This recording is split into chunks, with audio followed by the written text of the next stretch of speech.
எனக்கு தெரிஞ்சு any time from December.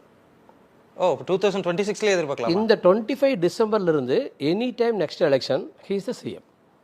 Okay, not easy to remove. அது சாத்தியமே இல்லை அவர் ஜெயிக்கிறாங்கிறது. ஓகே, ஒரு பெர்சன்டேஜ் சொல்ல முடியுமா சார்? இந்த பெர்சன்டேஜில் அவர் ஜெயிச்சிருவாரு. எனக்கு தெரிஞ்சு எபோவ் 50% ஓட்டு. அபோவ் 50%? கண்டிப்பாக. ஓகே, அவ்வளவு அதிர்ஷ்டமுள்ள ஒரு ஆள் இந்தியாவை திரும்ப பார்க்க வச்சிருவார்.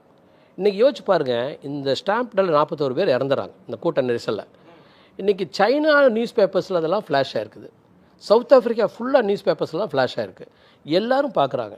எல்லாரோடைய கவனம் நீங்கள் நினைக்கிற மாதிரி இந்த நடிகர் போய் பார்த்து இத்தனை பேர் செத்து போயிட்டான்னு இருக்காது.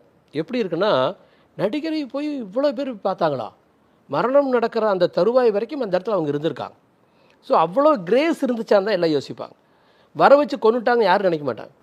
ஒரு நடிகர் இவர் வந்து அந்த கூட்டத்துக்கு போகும்போது இவங்களாம் வந்து செத்துப்பாங்க வாங்குவாங்கன்னு கூப்பிட்டுருக்க மாட்டார். அந்த இன்டென்ஷன் யாருக்குமே இருக்காது.